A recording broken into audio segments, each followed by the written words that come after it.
우리가 이 땅에서 그리스도인으로 살아가면서 때로는 낮아짐을 취할 수도 있죠. 우리의 입장에서 예수님의 낮아짐에 비하면 말할 것도 아니지만 때로는 낮아짐을 취할 수 있죠. 그러나 우리에게 소망이 되는 게 뭐예요?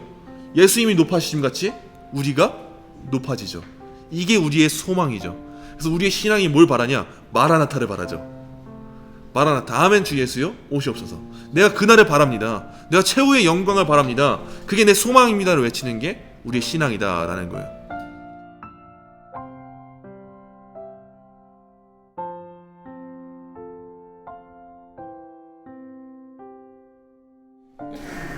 네, 한번 시작해 볼게요. 예수님의 인성이 왜 필요하죠? 네, 이제 좀 덜 보셔야 돼요. 두 번째는 뭐였죠? 네, 세 번째는 뭐였죠? 그렇죠. 그럼 예수님의 신성은 왜 필요해요? 네, 두 번째는요? 하나님의 진노에 대처하기 위하여. 네, 세 번째는요? 도성의 효과를 적용하기 위하여. 네, 이거 다음 주에 또 여쭤볼 거예요. 이건 네, 이건 별표예요. 이게 여태까지의 내용의 요약이라고 보시면 돼요. 이제 두 지위에 대해서 한번 보도록 할게요. 196페이지 이렇게 나옵니다. 참 하나님이시고 참 인간이신 그리스도는 지상에서 구속사역을 수행함에 있어 두 신분으로 활동하셨습니다. 그리스도의 인간 되심을 가리켜 그리스도의 낮아지심 또는 비하라 부르고, 부활하신 후 지위를 가리켜 그리스도의 높아지심 또는 승귀라 부릅니다. 이제 비하, 낮아지심부터 한번 볼게요. 첫 번째는 출생입니다. 예수님 출생하신 것 자체가 인간으로서 낮아지신 거예요. 그리스도의 낮아지심은 동정녀 탄생으로 시작합니다. 동정녀 탄생이란 무슨 의미일까요? 이거 시은이가 읽어볼게요. 하나님의 아들이신 그분이 지속적으로 참되고 영원한 하나님으로서 자신에게 인간성, 즉 동정녀 마리아의 혈육의 인간성을 성령의 작용으로 취하셨고, 만사에서 자신의 형제들처럼 다윗의 참된 씨앗이 되시는데 죄는 없으시다는 뜻이다.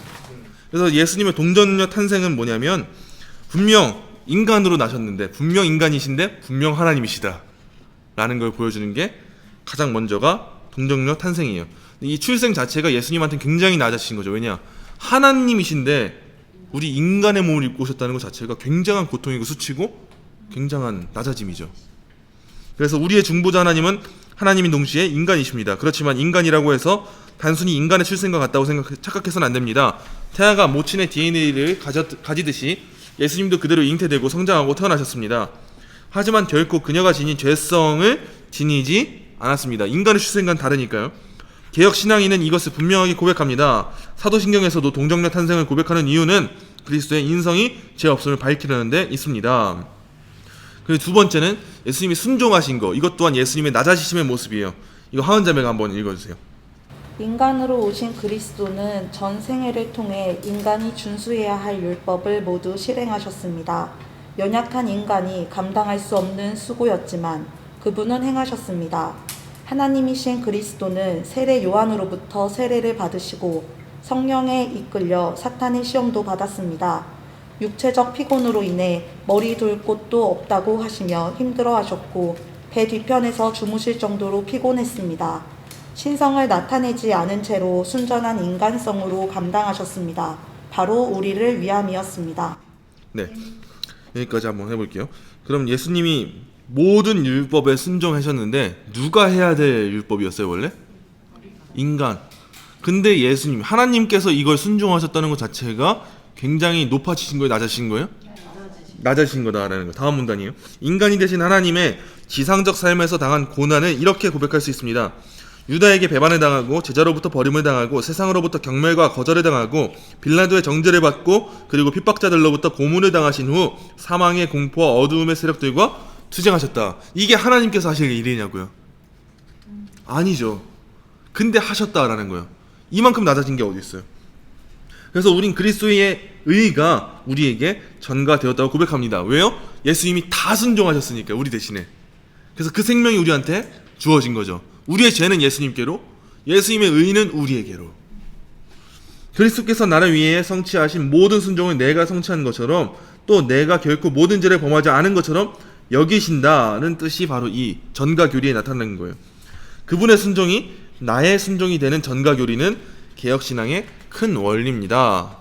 그래서 세 번째, 십자가에 못 박히심. 십자가에 못 박히심은 그리스도의 낮아지심의 절정입니다. 하나님의 사랑의 표현이라 말씀할 정도입니다. 십자가에 못 박히심을 언급하면 보혈을 언급하게 되고 보혈을 언급할 때마다 그분이 우리의 죄를 위한 속죄의 희생제물이 되심을 떠올리게 됩니다. 그분이 십자가상에서 당한 고통만 아니라 피 흘림은 우리의 구속이 어떠한 희생이었음을 연상시킵니다. 이어서 인간으로 오신 하나님은 육체적으로 죽어야 했습니다. 그것도 처절하고 수치스러운 십자가에서 죽어야만 했습니다. 가장 고통스러운 고통이었죠. 육체의 고통이 극에 달하자 영을 아버지께 부탁하신 후 그분은 큰 소리를 지르고 돌아가셨습니다. 육체도 영을 붙잡지 못할 정도로 극한 고통을 겪은 하나님, 우리 주님, 그리스도, 예수님, 그분은 우리가 겪어야 하는 모든 처절한 고통을 친히 담당하셨습니다. 감사하고 또 감사하고 너무 감사하고 정말 감사하고 엎드려 감사드립니다. 주님이라고 라 교수님이 말씀하신 거예요. 이건 모든 피를 흘리신 하나님께서 인간 되셔서 당한 고난을 잊는 신자는 사실 거짓 신자예요. 예수님이 어찌나 이 크신 은혜 가운데 우리를 위해 당하지 않으셔도 될 이런 수치스러운 고통을 당하셨는데 이걸 은혜로 고백하지 않는다? 이걸 기억하지 않는다? 그럼 그 사람 성도가 아니다라는 거예요. 말도 안 되는 일을 예수님이 하셨는데 그걸 믿지 않고 그걸 고백하지 않고 묵상하지 않는다면, 되새기지 않는다면, 우리의 매일의 삶 가운데 예수님의 십자가 사역을 묵상하지 않는다면, 되새기지 않는다면 그건 신자라고 결코 말할 수가 없다는 거예요. 중생한 성도라면, 거듭났다면 이제 우린 죄를 미워하고 하나님을 사랑하잖아요. 하나님께로 나아가고 하나님을 닮고 싶어하고 예수님을 닮아가려고 하잖아요. 근데 그 가운데 예수님의 십자가를 잊고 살아간다? 그 사람은 성도가 아니다 라는 거죠. 그래서 그 사람을 독보리와 같은 자이며 중생치 못한 자며 하나님의 자녀가 아니며 당연히 지옥에 가야 할 자다 라고 말씀하시는 거예요. 네 번째, 죽음과 장사됨. 사도신경에서 그리스도의 낮아심에 대한 고백은 장사되시고로 나아갑니다. 그분의 죽으심은 우리에게 두 가지 효력을 주는데 현영 주사님이 읽어주실게요. 우리의 죽음이 사라지는 것이고 지상의 지체를 죽일 수 있게 되었다는 것입니다. 네, 예수님이 이 죽음을 장사되셨다라는 것은 이제 이걸 모두 다 이겨내신다라는 거고, 그렇다면 이제 예수님을 믿는 우리 모두 다 죽음의 권세를 이겨낼 수 있다는 거예요, 없다는 거예요? 있다는 거예요. 예수님이 대신 죽으셨고 이후에 보게 되는 바와 같이 부활하셨잖아요. 이겨내셨잖아요. 예수님을 믿는 우리한테 이제 그 힘이 주어지는 거죠. 그래서 이 복음을 아는 게 굉장히 중요해요. 마지막 다섯 번째는 이게 뭔가 하셨을 거예요. 들어본 적이 없으셨을 거예요. 지옥의 내려감. 이거는 우리가 현재 고백하고 있는 사도신경에는 나오지 않아요. 근데 원래 처음에 초대 만들었던 사도신경들과 해외에 있는 그 번역본들에 따라서 사도신경에는 예수님이 지옥에 내려갔다, 오셨다, 그리고 사흘 만에 다시 살아나셨다, 이렇게 고백한단 말이에요.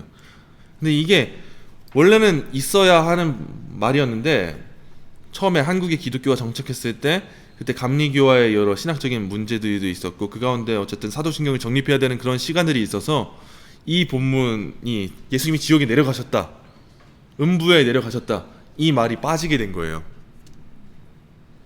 그리고 이 예수님이 음부에 내려가셨다, 지옥에 가셨다, 이걸 가지고 많은 신학적인 논쟁들도 많아요. 예를 들어서 천주교에는 림보라는 게 있어요. 여러분들이 쉽게 생각하시자면 연옥교리가 있죠.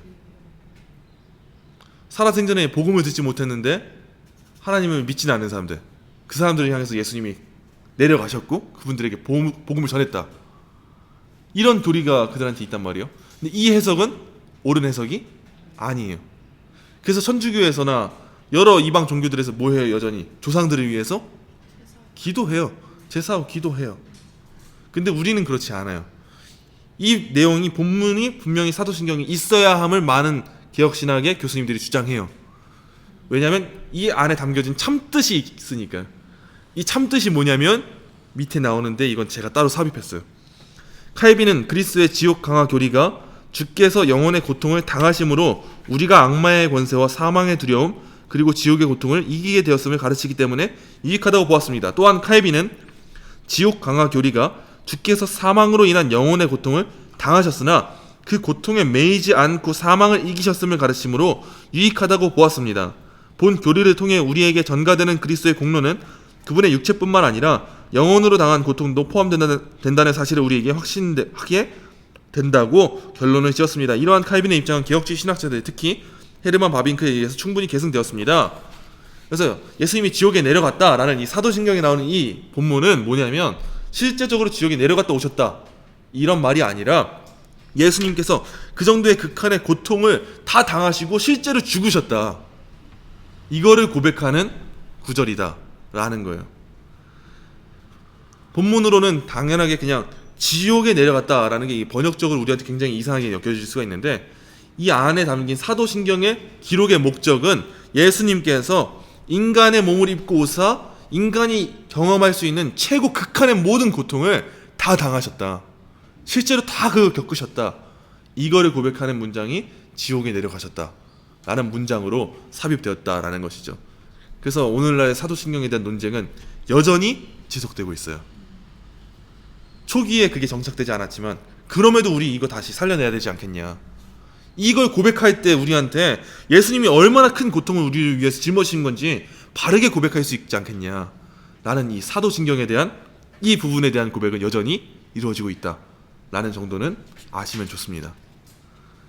사도신경에는 그래서 원래는 이 구절이 지옥에 내려가셨다라는 게 있는데 우리나라엔 없다. 번역에 따라서 없다. 근데 우린 이게 필요하다. 이 정도로 이해하시면 좋을 것 같아요.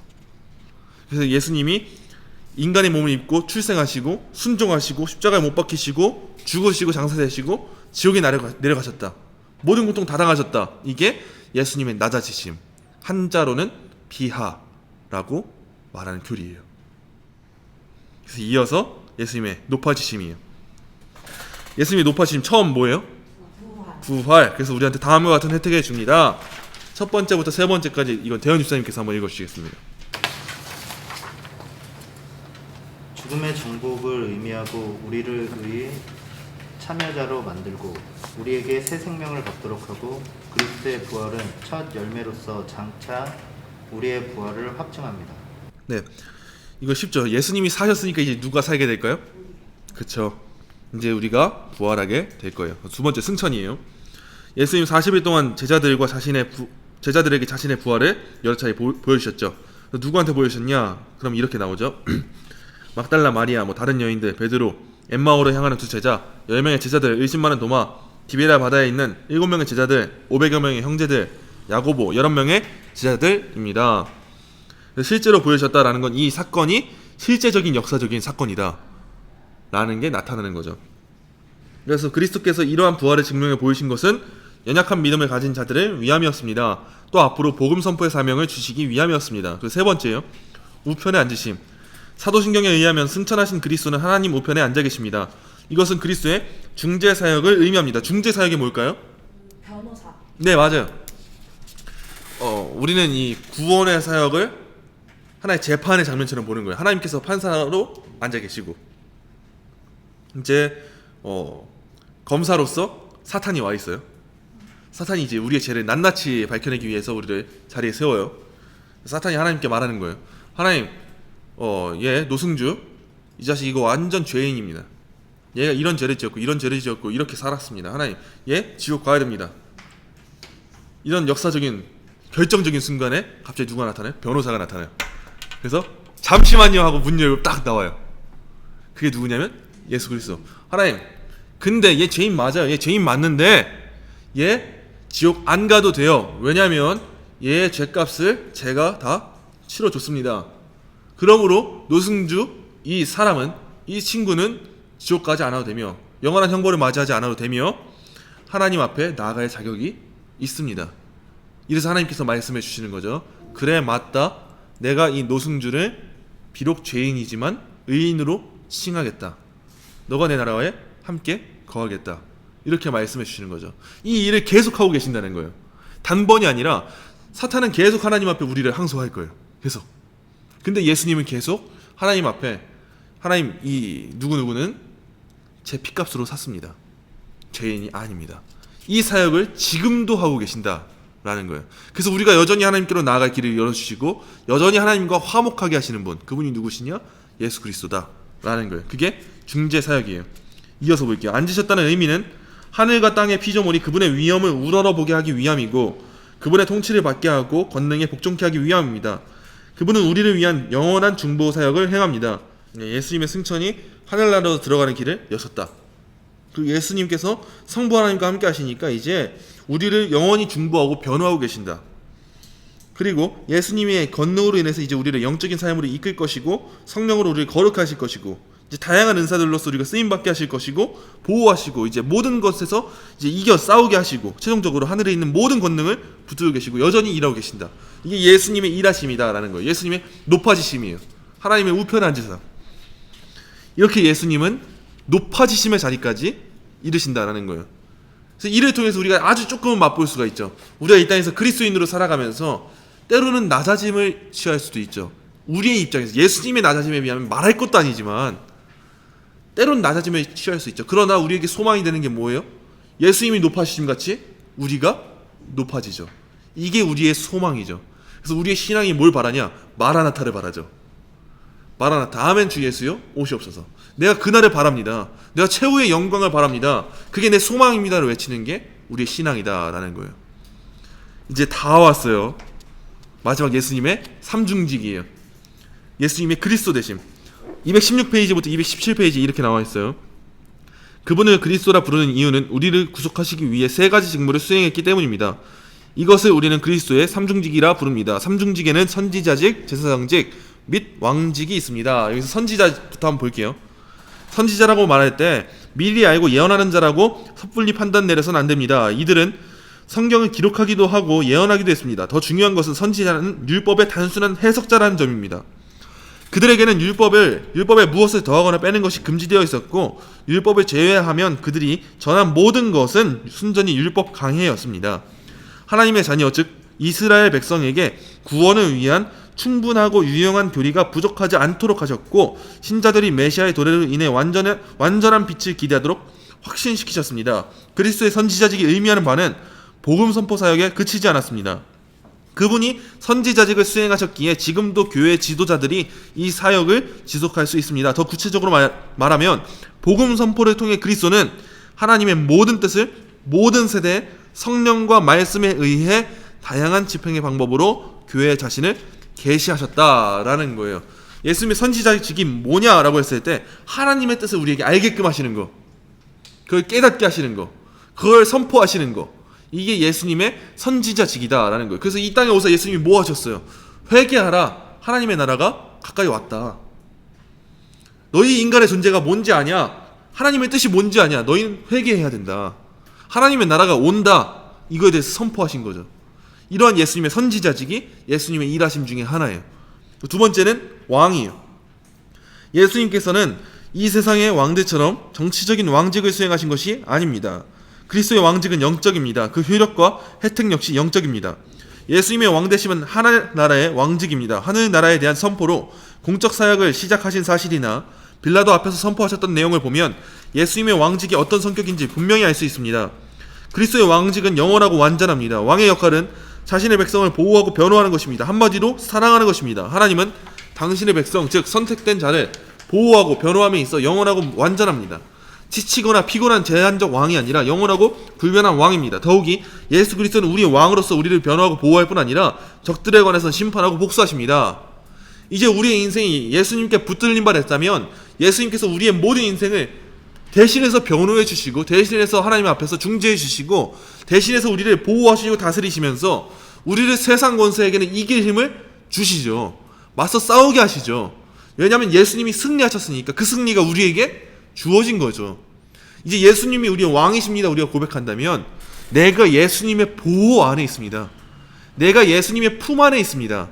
주님의 품 안에 있기에 거센 파도가 불어와도 난 안전합니다. 우리 찬양 어떻게 해요? 주 품에 품으소서. 거친 파도 날 향해 와도 나는 잠잠하다 고백하지 않아요. 이 고백을 우리가 지금 하는 거예요. 예수님이 나의 왕 되시니까 강한 왕이잖아요. 세상 권력이 흔들리는 왕이 아니잖아요. 우리의 뭐 지도자들처럼 세상적인 지도자들처럼 뭐 어떤 전쟁에 있어서 흔들리고 그런 사람이 아니잖아요. 예수님은 이 모든 것을 통치하시는 분이시고 그런 왕이 나의 왕 되신다면 우린 인생이 어떻겠어요? 거센 파도 불어오는데 우린 잠잠한 거예요. 예수님은 지금도 우리에게 그 일을 해주시고 계신다라는 거죠. 이게 예수님의 왕직이에요. 마지막 세 번째 제사장이에요. 그리스도의 삼중직 가운데 제사장직은 지상의 제사장직과는 다릅니다. 그분의 사역은 흠없는 제물로 자신을 단번에 드리고 선택된 자들을 담당하고 하나님과 화목되게 하고 지속적으로 중재하는 것을 포함합니다. 구약시대 제사장들이 뭐 했어요? 제사했죠. 번제물을 가지고 오면은, 희생제물을 가지고 오면 그 제사를 치러줘서 그 사람의 죄를 사해주잖아요. 근데 예수님이 어떤 분이에요? 예수님은 우리의 죄를 사해주시기 위하여서 그 번제물, 희생제물이 누가 되셨어요? 본인이 되셨어요. 그래서 본인이 직접 그 불에 타오르시면서, 본인이 직접 죽으시면서 우리의 죄값을 사해주시고 우리를 영원토록 이제는 하나님과 화목하게 하신 거죠. 하나님과 우리와의 관계가 끊어졌어요, 이전에는. 근데 이 관계를 다시 회복시키시는 분이 누구예요? 예수님. 예수님만이 우리와 하나님과의 관계를 다시 한번 이어주신다는 거예요. 화목하게 하신다는 거예요. 그리고 영원히 하나님 앞에서 우리의 모든 일들을 중재하고 계신다. 그게 예수님의 제사장직이에요. 예수님의 삼중직, 그리스도의 삼중직이 뭐라고요? 선지자, 왕, 제사장. 예수님이 하시는 그 일은 뭐냐 했을 때 항상 우리 이 세 가지를 기억하는 거예요. 선지자로서, 왕으로서, 제사장으로서. 예수님이 그 일을 이전에만 하셨어요? 지금도 여전히 하고 계신다라는 거예요. 그래서 마지막입니다. 그리스도는 우리의 영원한 중보자입니다. 그분이 영원한 제사장이기에 영원히 중보하실 수 있습니다. 그리스도로 인하여 성취된 구원을 즐거워하는 자들만을 위한 중보자가 됩니다. 하나님과 화해된 자들이 지상에서 복된 삶을 누리고 나눠줄 수 있도록 많은 역경 속에서도 견디며 승리하도록, 그리고 하나님의 선하심 또는 부성애를 체험하도록 중보하십니다. 그래서 우리가 여기서 중요하게 여겨야 될 거, 중보기도라는 말 쓰면 될까요, 안 될까요?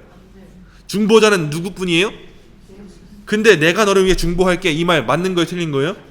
이 문제 싸워야 돼요, 말아야 돼요? 싸워야죠. 이거는 신앙과 부딪히는 문제니까. 우리가 어떻게 감히 중보자가 돼요? 어떻게 감히 중보의 기도를 해요? 중보의 기도를 누가 하셔요? 예수님이 하나님 우편에 앉아서 하시는 거예요. 우리는 그저 이웃을 위한 기도라고 하고, 내가 너를 위해 기도할게. 그리고 뭐 다른 말로 표현하자면 뭐 옛날에는 뭐 도고 기도라고 많이 했어요.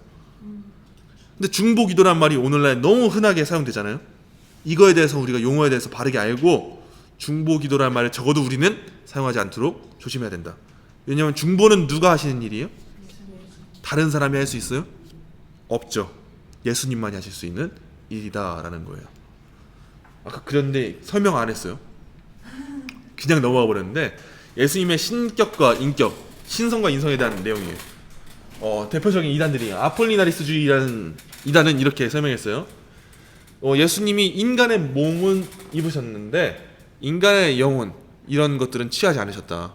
실질적인 진짜적인 인간은 아니시고 껍데기만 취하신 분이시다. 그 가운데 신적인 본성이 입혀졌다 라는 이단인데, 그렇다면 어떤 문제들이 생기게 될까요? 인간으로서 순종하시지 않은 것. 오케이. 참된 인간이다라는 것에 있어서는 오류를 범하게 돼요. 또 두 번째 대표적인 이단은 네스토리오스주의예요. 이거는 인격과 신격이 예수님 안에 구분되어 존재한다는 거예요. 네, 따로따로. 우리가 삼위일체 하나님을 구분되어 정리하는 것처럼. 이건 왜 문제예요? 아무튼 구분은 아니에요. 네, 맞아요. 네. 아무튼 구분은 아니에요. 넌 나가. 이 예수님의 신격과 인격 또한 우리가 어디서 듣도 보도 못한 거예요. 어디서 설명을 들 수가 없는 거예요. 삼위일체 교리처럼 이렇게 구분할 수가 없다. 이 신비에 대해서 우리가 깊이 이해할 수는 없다라는 거예요. 세 번째는 단성론. 이건 뭐냐면 인격과 신격이 합쳐져 가지고 섞여 가지고 새로운 그런 짬뽕이 나왔다는 거예요. 그래서 새로운 본성이 나와서 예수님 그런 분이시다라는 건데, 이런 뭐가 문제가 돼요? 하나님도 아니고 인간도 아니고 뭣도 아닌. 다른 예. 이게 우리의 이성으로 표현하기 위한 방법이었기 때문에 이렇게 설명한 거지, 이성으로 표현할 수가 있어요, 없어요? 예수님의 인격과 신격 또한 없어요. 이것 또한 동일해요. 구별되나 구분되진 않아요.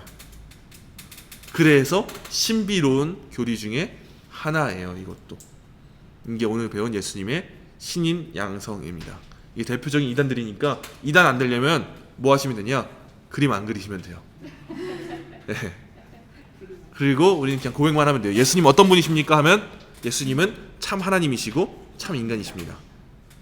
반인 반수의 50% 50%예요? 인간 반 하나님 반? 아니에요. 완전한 하나님, 완전한 인간. 그게 우리 예수님이시다. 그래서 우리가 예수님을 향한 신앙 고백을 어떻게 해야 돼요? 주를 누구라 하느냐, 너희가 나를 누구라 하느냐 물으실 때 우린 뭐라고 해야 돼요? 그리스도시요 살아계신 하나님의 아들이시니 그쵸. 그 고백 위에 뭐가 세워졌다고요? 교회 교회가 세워졌다. 그럼 이제 우리가 싸워야 될 이유는 그거 말고 있다 없다요? 없다. 근데 그 문제가 우리에게 있어서 부딪힌다면 어떻게 해야 돼요? 싸워야 되죠. 그래서 우리가 이 교리를 배우는 거예요. 이 교리는 우리 안에서도 지켜나가기 위함인데 이단들로부터도 우리가 울타리를 치기 위해서 배우는 것도 있어요. 그래서 이 교리를 우리가 바르게 알아야 된다라는 거예요. 대부분의 이단들은 예수님의 신성과 인성을 우리처럼 믿지 않기 때문에 일어나는 경우가 굉장히 많아요. 그래서 이 부분에 대해서 분명하게 짚고 참 하나님이시고 참 인간이십니다. 이걸 짚으시면 좋을 것 같아요. 그래서 오늘의 결론은 그래서 우리의 존재는 어떤 존재였어요? 원래 죄인이었죠. 그래서 우리 스스로 죄의 대가를 지불할 능력이 우리에게 있었어요? 없었어요? 없었죠. 근데 예수님이라는 분은 어떤 분이에요? 우리의 죄를 대신 치유해 주셨죠. 그래서 우리의 죄는 예수님께 갔죠. 예수님의 의가 누구에게 왔어요? 우리에게 왔어요.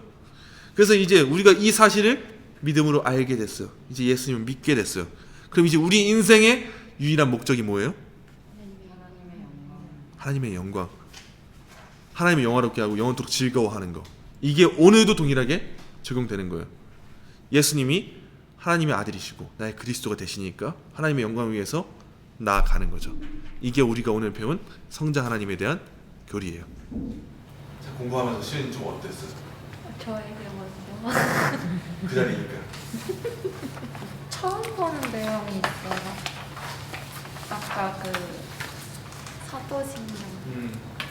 다른 건 그래도 조금 옆에서 듣고 막 한 번씩 배웠던 부분이 몇 부분 있어서 다시 알게 됐다는 게 있어요. 그 부분.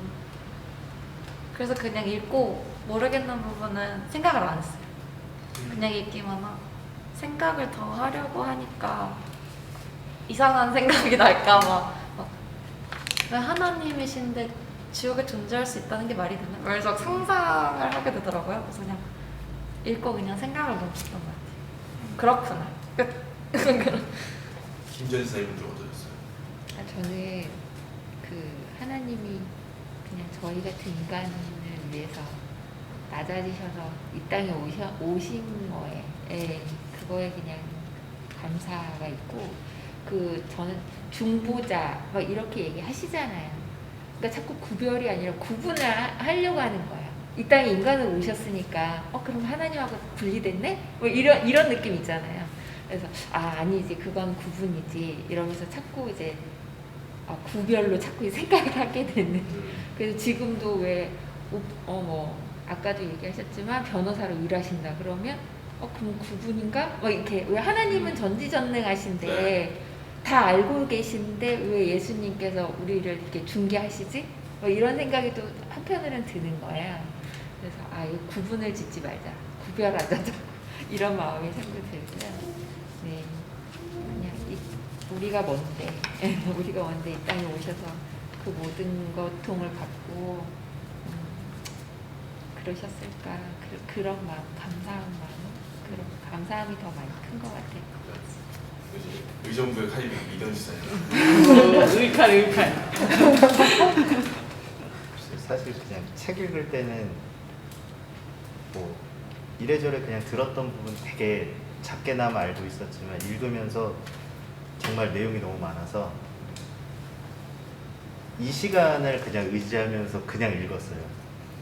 그냥 읽고 그러면서 그냥 저는 마지막에 제일 기억에 남았던 게 그 우리를 위해서 변호사로 계신다라는 말이 그냥 듣다가 전도사님 말 듣다가 좀 소름이 돋았어요. 그러면서 계속 우리를 위해서 그리고 앞으로도 계속 우리가 지은 죄를 위해서 계속 그곳에서 변호해 주시고 계시는구나. 예, 진짜로 김재현 선생님께서 말씀하시는 것처럼 되게 감사하다라는 생각이 계속 들었어요. 그래서 뭔가 그 순간에는 뭐 영화 같은 느낌도 들었고 드라마에서 뭔가 히어로적인 느낌처럼 우리를 위해서 언제나 항상 기다리시고서 그냥 우리가 무슨 죄를 지으면 무조건 거기서 변호해 주시고 우리를 구원하기 위해서 항상 그렇게 계신다라는 거에 너무 감사하다라는 생각이 계속 들었던 것 같아요. 그 부분에서부터. 다른 거는 잘 생각이 안 났어요. 그래서 최현 목사님. 저는 좀 읽기 힘들었어요. 그러니까 페이지를 넘기기가 좀 힘들었어요.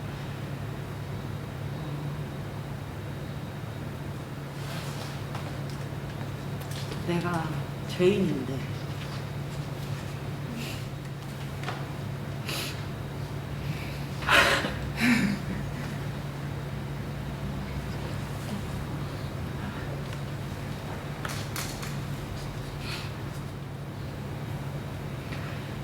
나 왜 울지? 정상이세요.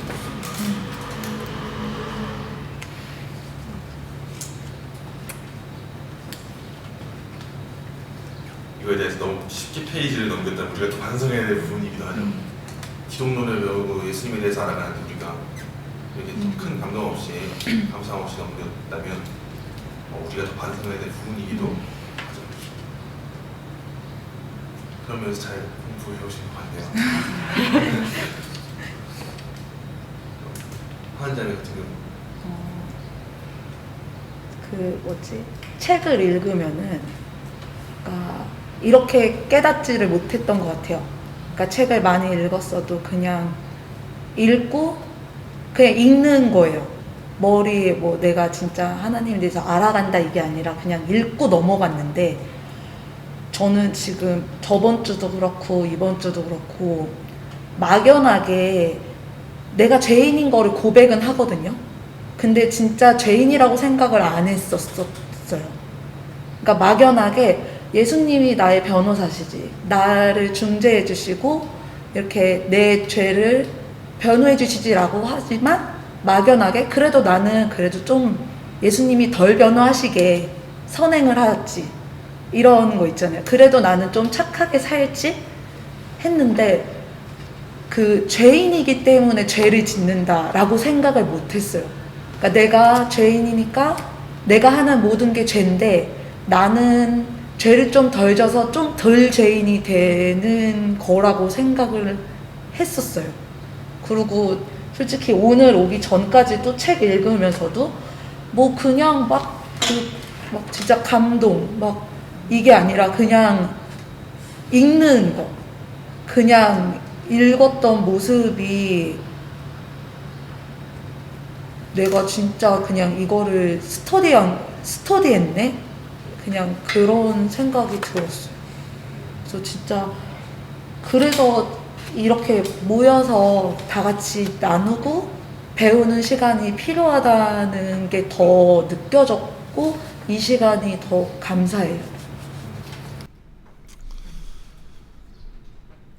우리가 지금 너무 편하게 고백하잖아요. 주는 그리스도시고 살아계신 하나님의 아들이십니다. 근데 언제나 묵상해야 될 건 우리는 언제나 이걸 고백할 수 없었던 사람들이었다 라는 거죠.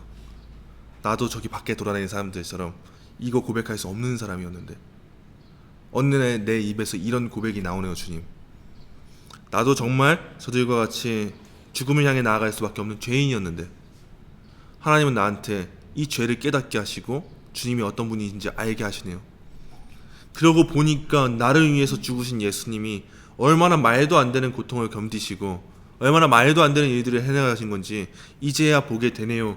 이런 고백이 우리가 나와야 되고, 그렇기 때문에 우리가 이 예수님에 대해서 알아갈 때, 기독론에 대해서 배우게 될 때 언제나 우리 마음 한구석엔 무거운 부담감이 같이 있어야 된다고 생각을 해요. 그래서 이제 오늘 항상 마찬가지인 것처럼, 그래서 오늘 여러분들이 뭘 위해서 살아야 될까요? 하나님의 영광. 죽을 수밖에 없는 우리의 목숨을 생명으로 덮어주셨고 이제는 새로운 가치를 가지게 하셨고 새로운 삶을 허락하셨는데 새 사람이 되게 하셨는데, 그래서 오늘 너희가 어떻게 살겠냐 하실 때 그때 우린 말하는 거죠. 하나님의 영광을 위해 살겠습니다. 그게 오늘 우리가 모인 목적이 되고 또 다음 주에 나눈 내용도 그렇게 이어지면 좋을 것 같아요.